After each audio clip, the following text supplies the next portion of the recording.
کہ جو چیز کسی ایک میں پائی جائے اور اس کے سوا دوسرے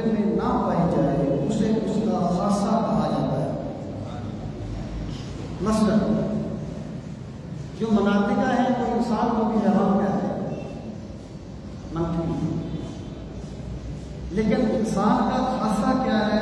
نطق، کہ یہ کلام کرتا ہے، یہ چیز اسے دوسرے حیوانات سے ممتاز کرتی ہے۔ یہ جو خاصہ کا لفظ ہے، اسی کا معنی ہے، اسی کی جمع ہے خصائص۔ جیسے امام سیوطی کی بڑی معروف کتاب ہے الخصائص الکبریٰ، کہ نبی کریم صلی اللہ تعالیٰ علیہ وسلم کے بڑے بڑے خصائص کے ہیں، کمال کی بنیاد۔ تو خصائص عائشہ سے مراد کیا ہے کہ وہ چیزیں اور وہ اوصاف جو صرف سیدہ عائشہ صدیقہ میں پائے جاتے ہیں، انہیں آپ کے خصائص یا آپ کے امتیازات کہا جاتا ہے۔ سبھی محترم، جہاں میں یہ بات عرض کروں کہ رسول کریم صلی اللہ تعالیٰ علیہ وآلہ وسلم کے ہر صحابی کی ایک اپنی شان ہے، اور ہر صحابیہ کی ایک اپنی شان ہے۔ میں کہتا ہوں کہ سرکار دو عالم صلی اللہ تعالیٰ علیہ وآلہ وسلم کے تمام صحابہ اتنی شان والے ہیں کہ جب بندہ کسی کی بات کرتا ہے تو لگتا ہے شاید یہی سب سے افضل ہے جی، لیکن اس طرح نہیں ہوتا۔ امت کے علماء نے قرآن و سنت کی روشنی میں ہر چیز کو طے کر دیا۔ اس طرح سیدہ عائشہ صدیقہ رضی اللہ تعالیٰ عنہ کے بہت سے خصائص ہیں، آپ کے امتیازات ہیں، لیکن پوری امت بلکہ تمام عالمین کی عورتوں کی سردار سیدہ فاطمہ الزہرا رضی اللہ تعالیٰ عنہ ہے، اور اس چیز سے سیدہ عائشہ ناراض نہیں ہوتی، اور نہ سیدہ عائشہ کے خصائص بیان کرنے سے سیدہ فاطمہ ناراض ہوتی ہے۔ یہ واقعی ہے، یہ ہماری گھٹیا سوچ ہے کہ ہمیں یہ ہر گلیرا رنگ و بو ہے دیگر اثر، ہر پھول کی ایک اپنی خوشبو ہے۔ سیدہ عائشہ صدیقہ رضی اللہ تعالیٰ عنہ ام المؤمنین ہیں، اور اللہ تعالیٰ نے انہیں بے پناہ صلاحیتیں اور بے پناہ قابلیتیں عطا فرمائیں، اور حضرت ابو ہریرہ رضی اللہ تعالیٰ عنہ کے بعد سب سے زیادہ روایات کرنے والی سیدہ عائشہ، کوئی 2200 سمتھنگ انہوں نے احادیث کو روایت کیا ہے، اور سیدہ عائشہ صدیقہ رضی اللہ تعالیٰ عنہ اس لیے رسول کریم صلی اللہ تعالیٰ علیہ وآلہ وسلم کی مصاحبت میں اور آپ کے قرب میں زندگی کے ابتدائی حصے میں آ گئی کہ اللہ تعالیٰ کا منصوبہ یہ تھا کہ یہ زیادہ سے زیادہ میرے نبی کے پاس رہیں اور زیادہ سے زیادہ دین دوسری امت تک منتقل کر دیں۔ یہ خدائی منصوبہ ہے۔ اب یہ تو ممکن نہیں ہے کہ بندہ ایک گفتگو میں ہر چیز کو بیان کر دے، لیکن جہاں تک آپ کے خصائص کا تعلق ہے، انہیں ایک مرتبہ سیدہ عائشہ صدیقہ رضی اللہ تعالیٰ عنہ نے خود بیان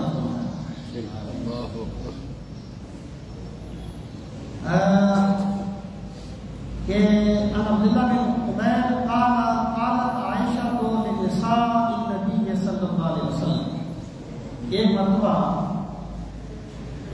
سیدہ عائشہ رضی اللہ تعالیٰ عنہ نے رسول کریم صلی اللہ تعالیٰ علیہ وسلم کی ازواج مطہرات سے فرمایا، یعنی سیدہ عائشہ ام المومنین سیدہ عائشہ نے دیگر امہات المومنین سے فرمایا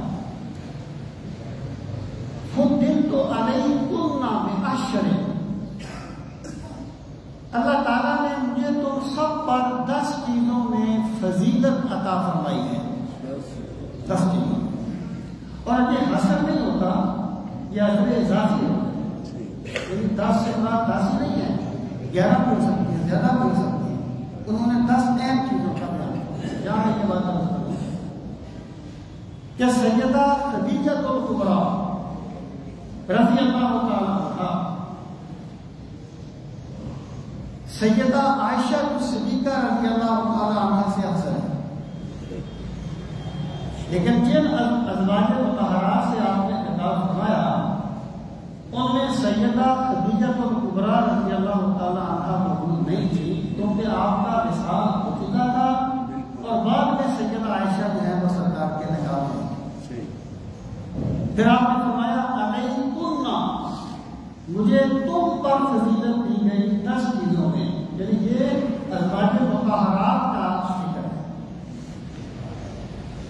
پھر فرمایا ولا فخر، اور میں یہ 10 چیزیں کسی فخر کی وجہ سے بیان نہیں کر رہی، اپنے رب کی عطاؤں کے لیے بیان کر رہی ہے۔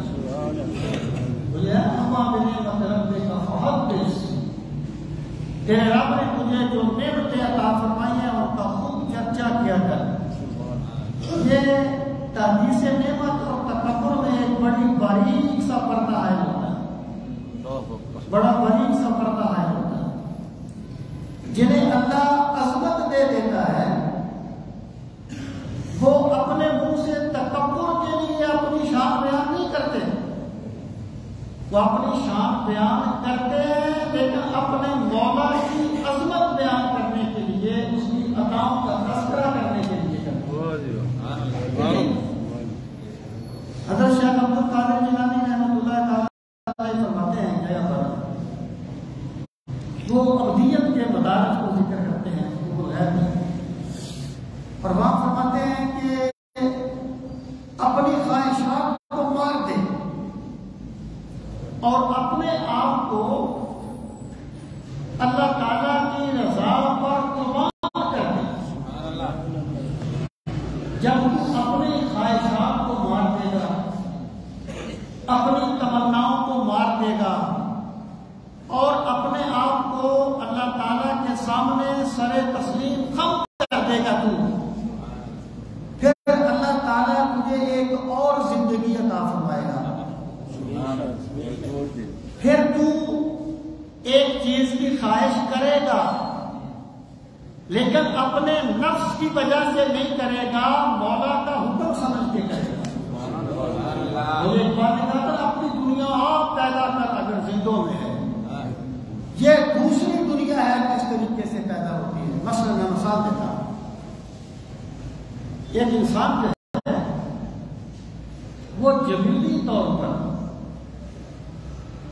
اس کی فطرت میں یہ مادہ رکھا گیا ہے تو اس کا جھکاؤ صرف ناظر کی طرف ہوتا ہے، عورتوں کی طرف ہر انسان کا جھکاؤ ہوتا ہے، جیسے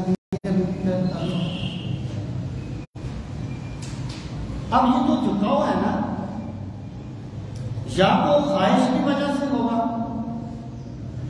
یا اس لیے ہوگا کہ اللہ کا حکم ہے کہ تم اپنے اہل خانہ سے محبت کرو۔ حضرت شیخ فرماتے ہیں کہ جو رسول کریم علیہ السلام نے فرمایا نا کہ حبب الیہ النساء، مجھے خواتین محبوب کر دی گئیں، اس کا مطلب یہ ہے کہ میرا یہ معاملہ خواہشات کی وجہ سے نہیں ہے بلکہ اپنے رب کے حکم کی تعمیل کرتے ہوئے۔ ایک بندہ جو ہے نا وہ اپنی تعریف کرتا ہے اپنے منہ سے، یہ کوئی اچھی چیز نہیں ہوتی، اور یہ چھوٹے بندوں کا کام ہوتا ہے۔ جیسے چھوٹے بندوں کے لیے اپنے منہ سے اپنی تعریف کرنا آسان ہوتا ہے، ویسے بڑے بندوں کے لیے اپنے منہ سے اپنی تعریف کرنا مشکل مشکل ہوتا ہے، لیکن وہ کرتے اس لیے ہیں کہ رب کا حکم ہوتا ہے اما بنعمت ربک فحدث. سبحان اللہ. میرے نبی اللہ تعالیٰ نے جو انعامات دیے ہیں ان کا تذکرہ کرو. اسی لیے سرکار نے فرمایا فضلت علی الانبیاء، مجھے تمام انبیاء پر فضیلت دی گئی. اور پھر فرمایا انا سید ولد آدم یوم القیامہ والا فخر، کہ قیامت کے دن میں تمام بنی آدم کا سردار ہوں گا. آدم ومن دونہ تحت لوائی بڑا فخر.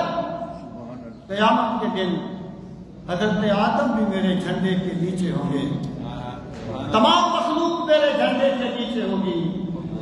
اور یہ بات میں فخریہ نہیں کہہ رہا، میرے رب نے مجھے یہ شان عطا فرمائی ہے. اس پس منظر کو ہمیں سمجھنا چاہیے.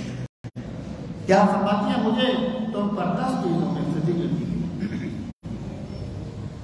پہلی بات فرمائی کنت احب نسائہ الیہ، کہ میں تمام عورتوں سے یعنی تمام ازواج مطہرات سے بڑھ کر رسول کریم صلی اللہ تعالیٰ علیہ وآلہ وسلم کے نزدیک محبوب تھی. اور جو سرکار کی محبت ہے نا، یہ وہی بات ہے، یہ کسی مادی خواہش کے لیے نہیں، بلکہ کمال ایمان یہ ہے من احب للہ وابغض للہ وآتى للہ فقد منع ومنع للہ فقد استکمل الایمان. جس بندے نے کسی سے محبت کی مفاد کے لیے نہیں، ذات کے لیے نہیں، ذات کے لیے سب کر لیتے ہیں،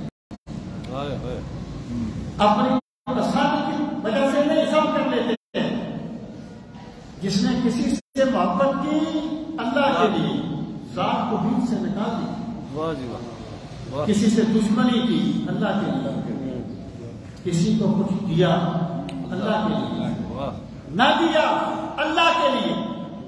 جس نے اپنی ذات کو بیچ میں سے ہٹا کے جو مولا کے رنگ میں رنگ گیا، فقط استکمل الایمان، اس کا ایمان مکمل ہو گیا. یہ ذات کے خوف میں جینا کچھ نہیں، اللہ کی رضا کے دائرے میں جینا، یہ ہے کمال ایمان. سبحان اللہ. اس لیے سرکار نے فرمایا قیامت کا دن ہوگا، کچھ لوگ ایسے ہوں گے جن کے سروں پر نور کے تاج ہوں گے. لوگ انہیں دیکھیں گے، ان پر رشک کریں گے. لوگ کہیں گے یہ کوئی انبیاء ہے، یہ کون لوگ ہیں؟ آواز آئے گی یہ نبی نہیں ہے، لیکن یہ وہ لوگ ہیں جو دنیا میں میری وجہ سے کسی سے محبت کیا کرتے تھے. یہ آسان کام نہیں ہوتا. اپنی ذات کو ختم کر کے اللہ کے لیے جینا آسان کام نہیں ہوتا. جس کی عبادتیں مولا قبول کر لیتا ہے اسے سبحان اللہ. تو سامعین محترم، اب جو سرکار کی محبت ہے نا، جب محبت کمال محبت اللہ کے لیے محبت کمال ایمان کا سبب ہے، تو جس ذات گرامی کے صدقے میں ایمان والوں کو ایمان ملا ہے اور عرفان والوں کو عرفان ملا ہے، معرفت والوں کو معرفت ملی ہے. سبحان اللہ. ان کی کسی سے محبت اپنی ذات کے لیے نہیں ہوگی، اللہ رب العزت کی رضا کے لیے. آپ نے فرمایا مجھے رسول کریم صلی اللہ علیہ وسلم نے تم سب سے زیادہ رسول کریم صلی اللہ تعالیٰ علیہ وسلم کے نزدیک محبوب تھی. سامعین محترم، پھر آپ دیکھیے، میں یا آپ حقیقت سے واقف نہیں ہیں. ہمارے پیمانے بدلتے ہیں. پچھلے برس دعا کی جدا ہونا، اب کے برس دعا ہے کبھی سامنا نہ ہو. ہمارے پیمانے بدلتے رہتے ہیں، لیکن یہ ہمارا نقص ہے. ایک بندہ آج کسی کو اچھا کہے، کل وہ اچھا نہ نکلے، تو جس نے اچھا کہا نا اس کا عیب ہوتا ہے کہ وہ جج نہیں کر سکا، پرکھ نہیں سکا. تو جس سے اللہ کے رسول سب سے بڑھ کے محبت فرماتے ہوں، اندازہ کیجیے اللہ کی بارگاہ میں ان کا مقام کیا ہوگا، ان کا مرتبہ کیا ہوگا. سبحان اللہ، سبحان اللہ. صاحب نے فرمایا پہلی بات کی، پھر فرمایا وَكَانَ أَبِي أَحَبُّ رِجَالِهِ إِلَيْهِ، اور میرے والد رسول کریم صلی اللہ تعالیٰ علیہ وآلہ وسلم کو سب سے بڑھ کر محبوب تھے. لیکن مسئلہ ہوتا ہے کہ ایک انسان تو کوئی خاص کمال نہیں رکھتا، لیکن وہ آپ کے دوست کا بیٹا ہے تو آپ اس سے محبت کرتے ہیں. یعنی ایک بندہ جو ہے وہ بذات خود تو کیسے اور ساتھ نہیں رکھتا، اور یہ نسبت کی محبت یا نسبت کی وجہ سے محبت، یہ تو کوئی قابل اعتراض یا قابل نزاع چیز ہی نہیں ہے، کوئی ڈیبیٹیبل چیز ہی نہیں ہے.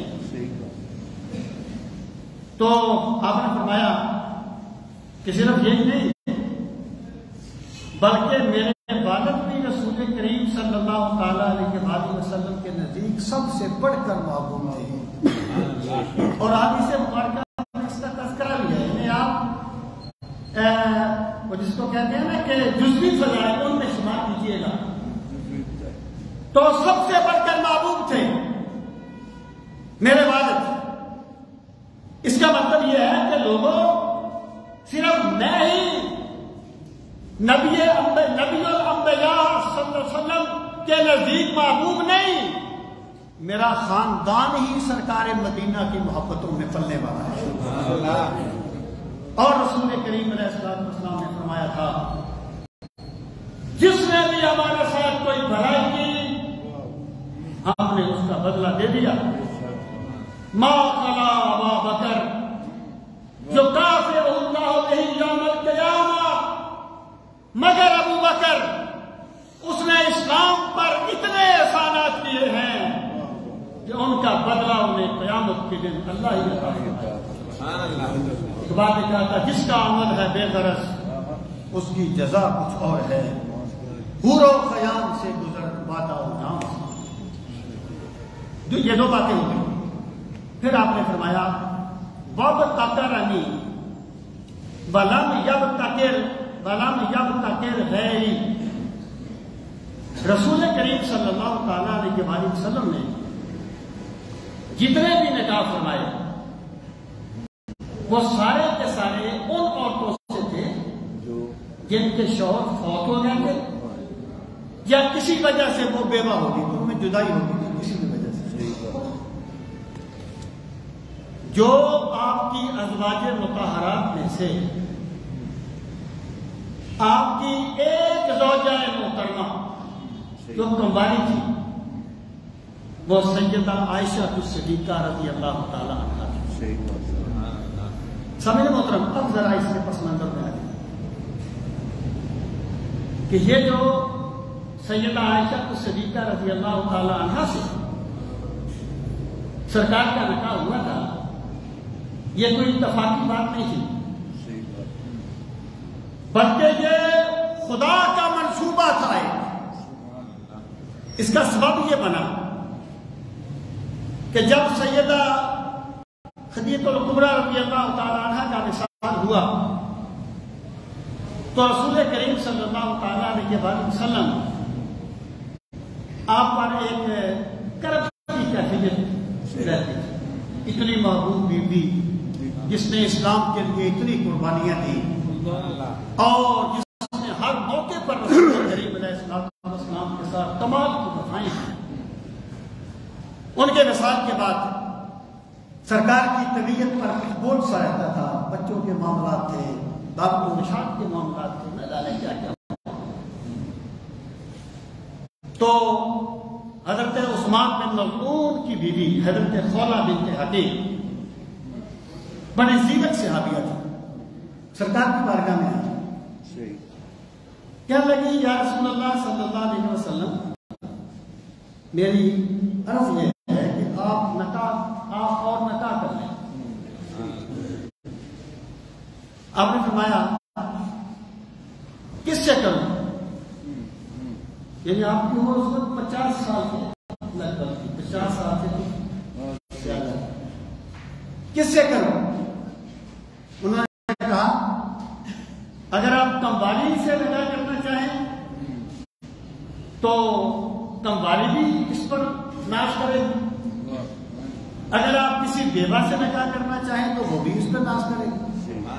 سرکار کی سبحان۔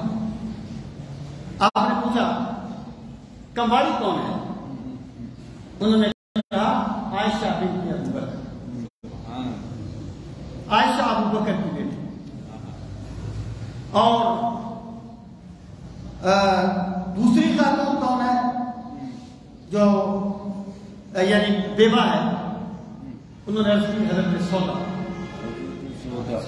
بنت زمعہ رضی اللہ عنہ۔ آپ نے فرمایا جا کر ابو بکر سے بات، ابو بکر کے گھرانے سے بات۔ اس وقت حضرت عائشہ کی عمر 6 سال تھی۔ میں یہ بات عرض کروں، میں اس پر ڈیٹیل میں نہیں جاؤں گا، ویسے اس پہ میں نے بہت کام کیا ہے آج تک۔ یہ حضرت عائشہ کی جو نکاح کا ہے عمر کا مسئلہ ہے نا، یہ محدثین کے نزدیک اختلافی نہیں تھا، یہ مفسرین کے نزدیک اختلافی نہیں تھا، یہ فقہاء کے نزدیک اختلافی نہیں تھا، بلکہ یہ منکرین حدیث نے اس کو اختلافی بنانے کی کوشش کی ہے اس دور میں۔ اس وقت یعنی یہ مسئلہ ہماری تاریخ میں، اسلام کی ہسٹری میں کبھی بھی متنازع نہیں تھا کہ آپ کا نکاح کس عمر میں ہوا تھا۔ پھر آپ دیکھیں محدثین نے اس کو دلیل بنایا تھا کہ نابالغہ کا نکاح جائز ہے، نابالغہ کا نکاح اگر 1 دن کی بچی ہے، 1 دن کا بچہ ہے، ان کے والدین کیا کہ ان کا نکاح کر دیں، وہ کر دیں تو جائز ہوگا، نابالغہ کا نکاح جائز ہے ہر صورت میں۔ اب حضرت خولا چلے گی، جا کر سیدنا صدیق اکبر سے یہ صورتحال عرض کی۔ آپ نے فرمایا عائشہ، آپ نے فرمایا خولا، بھلا عائشہ کا نکاح سرکار سے کیسے ہو سکتا ہے؟ سرکار تو میرے بھائی ہیں۔ یعنی حضرت ابو بکر صدیق رضی اللہ تعالیٰ عنہ کو رسول کریم صلی اللہ تعالیٰ علیہ وسلم اپنا منہ بولا بھائی کہتے تھے۔ اور عرب کا کلچر یہ تھا کہ جیسے سگی بھتیجی سے نکاح جائز نہیں ہوتا، ویسے منہ بولے بھائی کی بیٹی سے بھی نکاح جائز نہیں ہوتا۔ یعنی ابو بکر صدیق نے یہ نہیں کہا کہ ابھی حضرت عائشہ کی عمر کم ہے، انہوں نے کہا نکاح کیسے ہو سکتا ہے، سرکار کو میرے بھائی۔ اب حضرت خولا چلی گئی، انہوں نے جا کر رسول کریم علیہ السلام سے یہ بات عرض کی، یہ صحیح بخاری کی روایت ہے۔ تو سرکار نے فرمایا ابو بکر اخ لی فی کتاب اللہ و دینہ، ابو بکر میرا بھائی ہے لیکن میرا دینی بھائی ہے،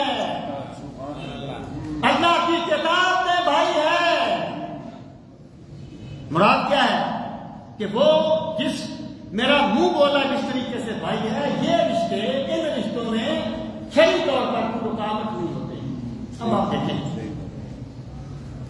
کہ اس کا مطلب یہ ہو گیا کہ رسول کریم صلی اللہ تعالی علیہ وآلہ وسلم نے اس نکاح کی ترغیب دی،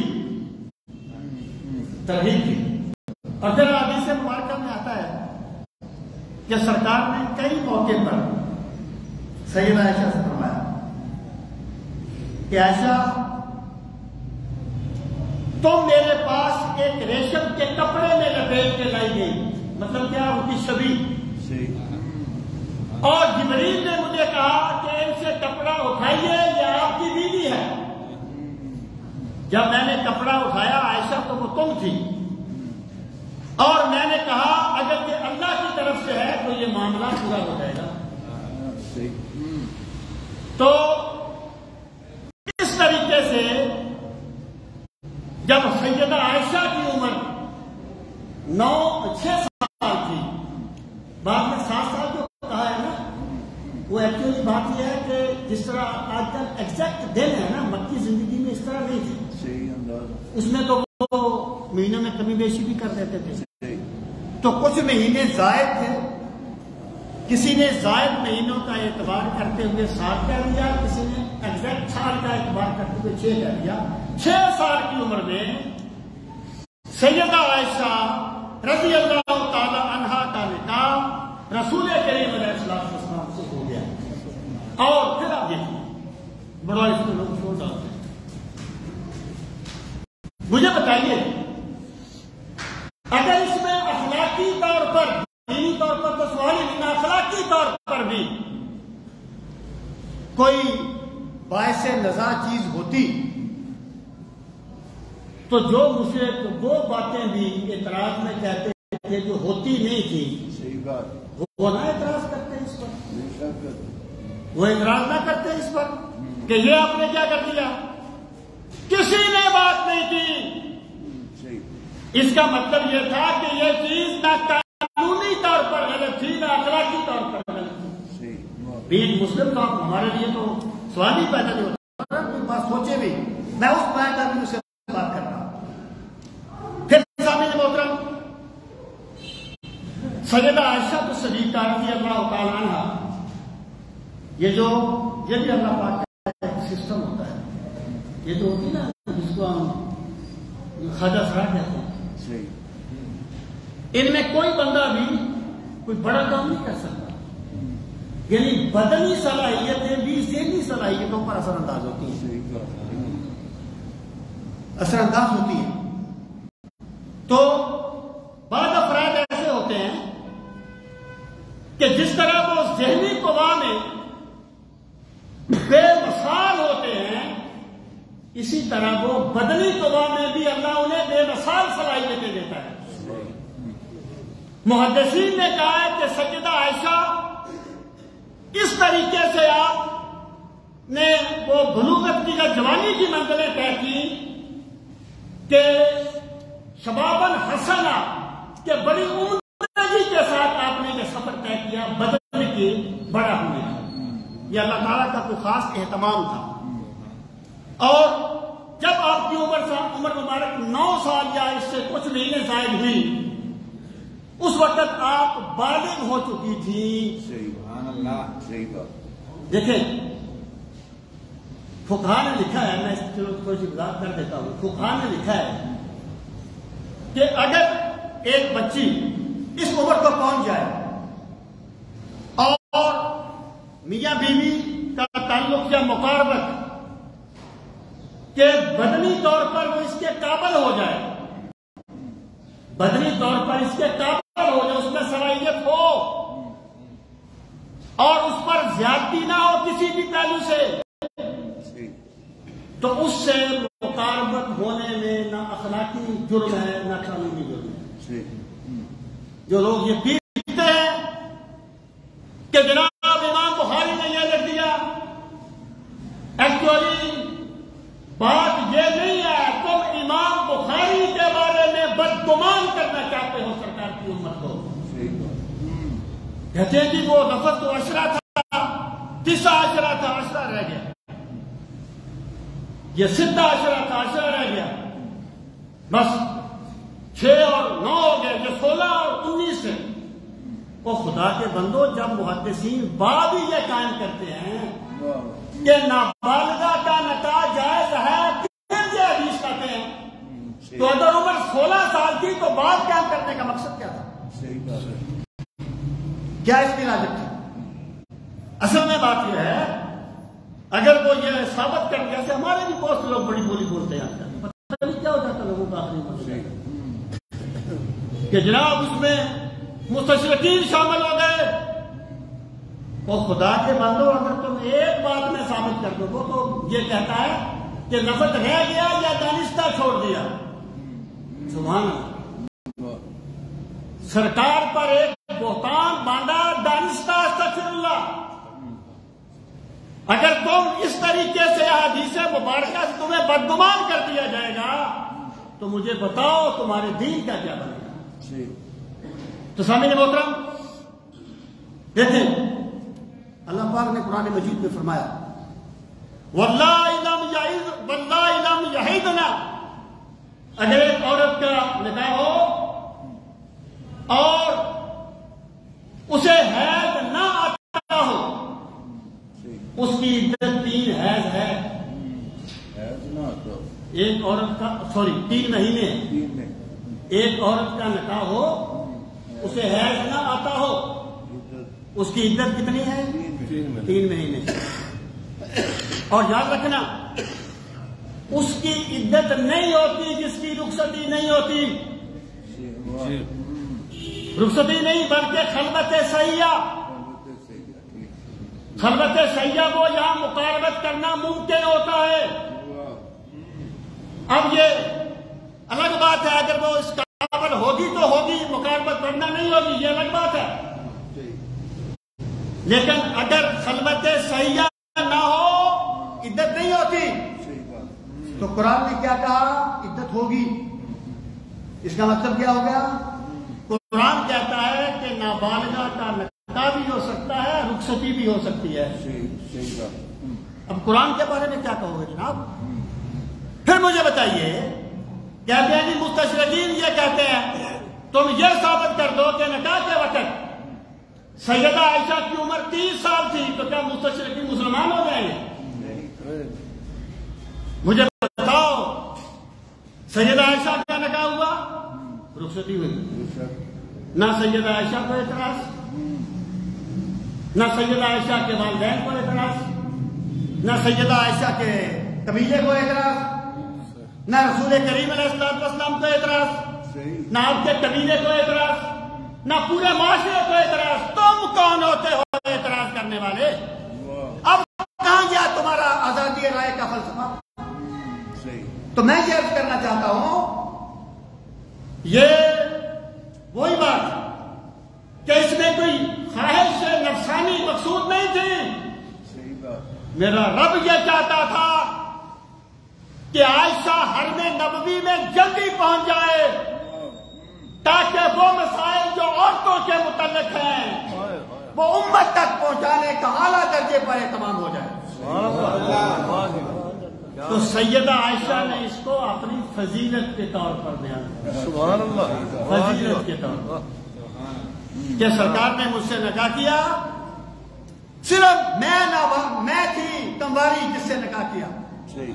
اور پھر فرمایا وہ بنا بھی لے، اور جب میں 9 سال کی ہوئی تو سرکار دو عالم صلی اللہ علیہ وسلم نے میرے ساتھ خلوت فرمائی، علیحدگی فرمائی، خلوت فرمائی. یہ آپ کے خصائص میں سے آگے فرمایا. یعنی کوئی مطلب یہ ہے اگر سیدہ عائشہ یہ ایک روایت میں بیان نہ بھی کرتی تب بھی آپ کی زندگی ان پر شاہد ہے، ہر بات ثابت ہے. اب دیکھیے، اب آپ فرماتی ہیں وَنَزَلَ عُذْرِي مِنَ السَّمَاءِ، کہ جب مجھ پر تہمت لگی تو اللہ نے آسمان سے میری برات نازل فرمائی. اللہ نے آسمان سے میری برات نازل فرمائی. یہ کچھ لوگ ہیں جنہوں نے صحابہ کی کسی فضیلت کو مان نہیں لیں. وہ کہتے ہیں یہ سورہ نور کی جو آیات ہے نا، یہ حضرت عائشہ صدیقہ کے بارے میں نازل نہیں ہوتی. یہ تو حضرت عائشہ نے حضرت سلمہ پر بھی بہتان لگایا تھا، تب یہ آیات نازل ہوئی. یار پہلی بات تو یہ ہے کہ 1400 سال کے مفسرین کا کیا کرو گے؟ حدیث کا کیا کرو گے؟ چلو چھوڑو، قرآن کیا کہتا ہے؟ قرآن کہتا ہے ان الذین جاؤوا بالافک عصبۃ منکم، جن لوگوں نے یہ بہتان باندھا وہ ایک گروہ ہے. عصبہ ایک فرد کو نہیں کہتے، عصبہ ایک گروہ کو کہتے ہیں. اگر بہتان ایک بیوی نے دوسری بیوی پر لگایا تھا تو قرآن اس کو عصبہ کیوں کہتا ہے؟ یہ بات نہیں تھی. تہمت لگی تھی سیدہ عائشہ الصدیقہ پر، اور میرے رب نے قرآن مجید کی 18 آیات نازل فرمایا، سیدہ عائشہ کی بے گناہی کو بیان فرمایا. اس لیے اہل سنت کا عقیدہ ہے اگر کوئی اور اس بدبخت ہیں جو اب بھی اس الزام سے بری نہیں مانتے، اہل سنت کا عقیدہ ہے اگر کوئی بندہ سیدہ عائشہ الصدیقہ پر یہ تہمت لگاتا ہے تو وہ کافر ہے، کیونکہ اللہ نے فرما دیا تھا سبحانک ھذا بہتان عظیم، یہ تو بہت بڑا بہتان ہے جو سیدہ عائشہ کو تم باندھ رہے ہیں. پھر ایک صاحب ہے، بڑے دیکھنے میں شریف لگتے ہیں، بڑی پگڑی باندھتے ہیں، لیکن وہ کیا ہے کہ ویسے تو ہے سیدھے سادے، دیکھنے میں نیک ہیں، بھونکنے کا وقت آ جائے تو سارے ایک ہیں. جب تہمت لگی نا، کہتا ہے کیسے تم کہتے ہو کہ سیدہ عائشہ پر تہمت لگی، لگانے والا کافر ہوگا؟ وہ تو صحابہ کے گھر گھر سے آوازیں آ رہی تھی، اور بدبخت وہ صحابہ کے گھر گھر سے آوازیں نہیں تھی، وہ منافقوں کے گھر گھر سے آوازیں. ٹھیک ہے 2-3 صحابی اپنی سالگی تبا کے وجہ سے ان کے ساتھ شریک ہو گئے تھے، لیکن ان کو بعد میں اس پر سزا ملی تھی، بات ختم ہو گئی. دوسری بات یہ ہے کہ وہ اس وقت تھا جب اللہ نے برات نازل نہیں کر دی تھی، یعنی جب برات نازل نہیں ہوتی نا، کوئی بندہ منافقین کی باتوں میں آ کر اس کی تائید کر دے اور بات ہے، لیکن جب اللہ نے فرما دیا نا کہ عائشہ سچی ہے، اب جو تہمت لگائے گا وہ کافر ہوگا سیدہ عائشہ پہ تہمت لگانے والا. سامعین محترم، اور پھر اب دیکھیے اور روایت میں آپ نے اس کو بھی بیان فرمایا ہے، میں اس کا خلاصہ عرض کرتا ہوں. اللہ تعالیٰ نے جہاں یہ ذکر ختم ہوتا ہے نا، یہ واقعہ کا سورہ نور آخری آیت آتی ہے، الخبیثات للخبیثین والخبیثون للخبیثات والطیبات للطیبین والطیبون للطیبات. اللہ کا ضابطہ ہے ناپاک مرد ناپاک عورتوں کے لیے، ناپاک عورتیں ناپاک مردوں کے لیے، پاک مرد پاک عورتوں کے لیے، اور پاک عورتیں پاک مردوں کے لیے. آپ کہہ سکتے ہیں زمینی حقیقت یہ ہے کہ بسا اوقات ایک بڑے نیک بندے کے ممکن ہے اس کی بیوی جو ہے اس کے لیے باعث شرم ہو جاتا ہے. ایک بیوی بڑی نیک ہو، ممکن ہے بندہ اس کے لیے باعث شرم ہو. تو یہاں بیان کیا کیا گیا ہے؟ یہاں بیان کیا گیا ہے تبعیض و جہان، کہ تم اس بات کو کیوں نہیں سمجھتے کہ پاک مردوں کا رجحان پاک عورتوں کی طرف ہوتا ہے، اور پاک عورتوں کا رجحان پاک مردوں کی طرف ہوتا ہے. نکاح کے معاملے میں تو جس کے گھر میں اللہ کے نبی نے رشتہ بھیجا تھا اس کے بارے میں تم کیسے کہتے ہو کہ وہ پاک نہیں ہو سکتی، کہ وہ پاک نہیں ہے؟ کچھ تو عقل سے کام لو. جب پاک مرد کا رجحان پاک عورت کی طرف ہوتا ہے تو جس کے گھر میں امام الطیبین صلی اللہ علیہ وسلم نے اپنے نکاح کا پیغام بھیجا تھا وہ کتنی پاک ہوگی، وہ کتنی پاک ہوگی، کبھی سوچا تو نہیں. اور جب پھر سرکار نے مشورہ کیا نا صحابہ کرام سے. اس وقت ایک صحابی نے عرض کیا، غالباً حضرت عثمان تھے، عرض کی یا رسول اللہ صلی اللہ علیہ وسلم، اللہ تعالیٰ نے آپ کے بدن پہ مکھی نہیں بیٹھنے دی. یہ خصائص نبوت میں سے ہے کہ سرکار کے بدن پہ مکھی نہیں بیٹھتی. اللہ تعالیٰ نے آپ کے بدن پہ مکھی نہیں بیٹھنے دی.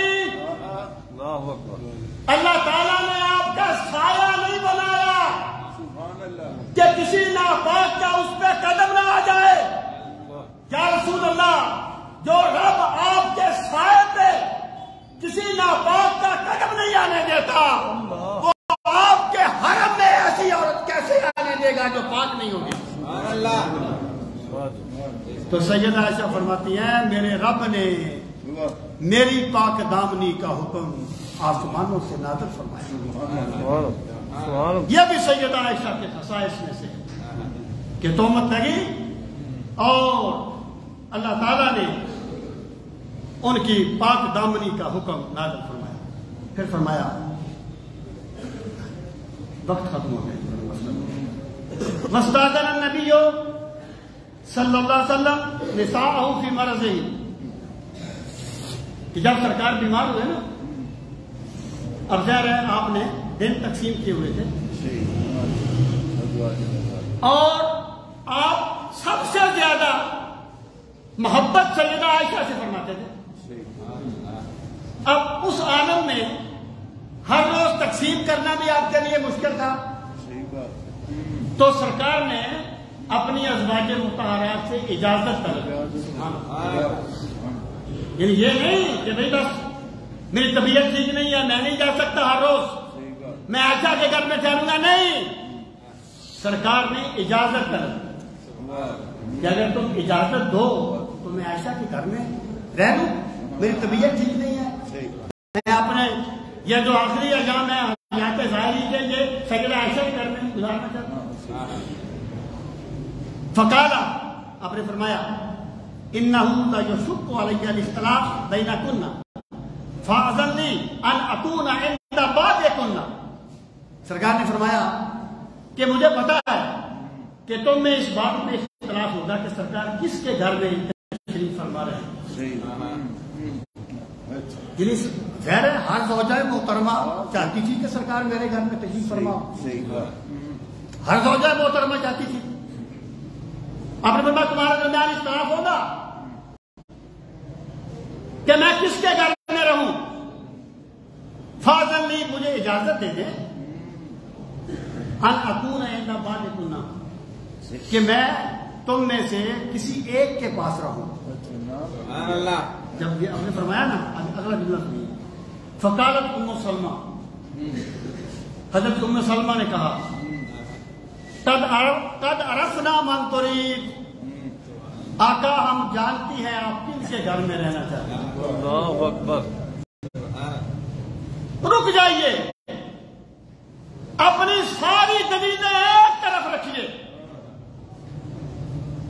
اللہ پاک نے قرآن مجید میں فرمایا یا ایھا النبی جاہد الکفار والمنافقین واغلظ علیہم. اے نبی، جہاد کیجئے کافروں کے خلاف اور منافقوں کے خلاف، ان پہ سختی کیجئے. تو سرکار اپنی ازواج مطہرات سے اجازت لے کر جس کے گھر میں رہنا چاہتے ہیں، جو ان کے ایمان میں شک کرے اس سے بڑا منافق کوئی نہیں. ام سلمہ نے کہا ہم جانتی ہیں یا رسول اللہ، آپ کیا چاہتے ہیں؟ آپ کیا چاہتے ہیں؟ ترید عائشہ، آپ چاہتے ہیں کہ میں عائشہ کے حجرے میں رہوں، عائشہ کے گھر میں. قد اذنا لک، یا رسول اللہ، دیکھیے یہ محبت کی قربانی آسان نہیں ہوتی، بڑا مشکل، لیکن ازواج مطہرات کی محبتیں بھی دین کے تابع تھی. عرض کی یا رسول اللہ صلی اللہ علیہ وسلم، ہم بھی چاہتے ہیں آپ ہمارے پاس رہیں، لیکن جو آپ کی منشا ہے ہم آپ سے متفق ہیں، سبحان اللہ، ہم آپ کو اجازت دیتی۔ وکان آخر ذات، یہ اگلی فضیلت ہوگی کہ جب سرکار دو عالم صلی اللہ علیہ وسلم نے آپ کی طبیعت مبارک ناساز ہوئی تو آپ ازواج مطہرات سے اجازت لے کر میرے گھر میں قیام فرما۔ سبحان اللہ، اور پھر آپ نے فرمایا آخر ازواجہ من الدنیا ریقی، اور دنیا کی جو آخری غذا رسول کریم علیہ الصلوۃ والسلام کے دہن مبارک میں گئی وہ میرا لعاب تھا۔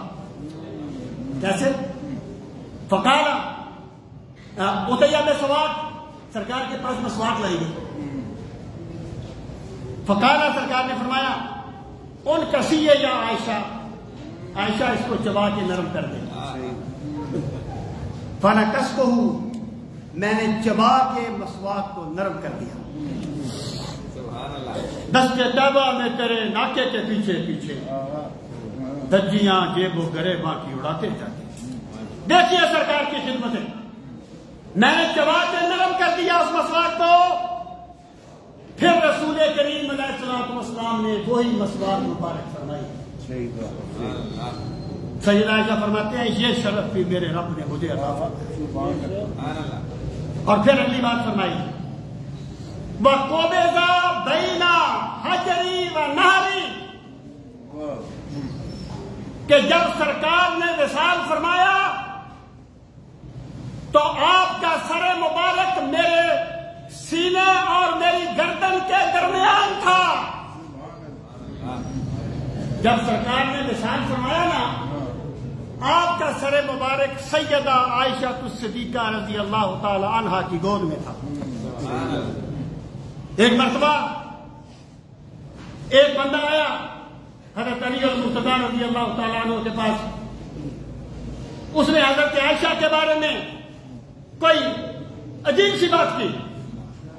حضرت عمار بن یاسر نے کہا تیرا ستیہ ناس و مت بول، انہو لزوجۃ رسول اللہ فی الدنیا والآخرہ، عائشہ دنیا میں بھی اللہ کے رسول کی بیوی ہے اور آخرت میں بھی اللہ کے رسول کی بیوی ہے۔ تو سرکار فرماتے ہیں، آپ فرماتی ہیں سرکار کا اس طریقے سے وصال مبارک ہوا کہ آپ کا سر میرے سینے اور میری گردن کے درمیان۔ اب دیکھیے کہ منافقوں کو دور کیجئے، ان پر سختی کیجئے، اور جنہیں اللہ کے رسول اپنا قربہ اس طرح قربہ عطا فرماتے ہیں ان کے ایمان کا کیا کہنا، ان کے ایمان کی کیا کہنا۔ آپ نے فرمایا وَدُفِنَ فِي بَيْتِي، اور جب سرکار کا وصال مبارک ہوا تو آپ میرے حجرے میں ہی آپ کی تدفین کی گئی، یعنی میرا حجرہ قیامت تک کے لیے سرکار کا مسکن بن گیا۔ وہ ایک حدیث کہتا ہے کہ وہ جو سرکار نے فرمایا کہ ادھر سے فتنہ نکلے گا تو وہ عائشہ الصدیقہ کے حجرے کی طرف اشارہ تھا، استغفر اللہ، اور پھٹکارو تم پہ اللہ کی طرف سے لعنت ہو۔ عائشہ کا حجرہ تو وہ ہے جہاں قیامت تک نبیوں کا امام آرام فرما رہا ہے اور قیامت تک فرشتے جس کا طواف کرتے رہتے ہیں۔ یہ شرف تو سیدہ عائشہ کو نصیب ہوا تھا۔ تو یہ وقت اوپر ہو گیا۔ یہ سیدہ عائشہ الصدیقہ رضی اللہ تعالی عنہا کے چند خصائص ہیں۔ ام المومنین، ایک بندے نے کہا نا میں عائشہ کو ماں نہیں مانتا، آپ نے فرمایا سچ کہتا ہے نا، مومنوں کی ماں، میں کافروں کی ماں نہیں ہوں۔ ام المومنین سیدہ عائشہ رضی اللہ تعالی عنہا۔ جن حضرات نے سنتیں ادا کرنی ہیں وہ سنتیں ادا کر لیں۔ اس کے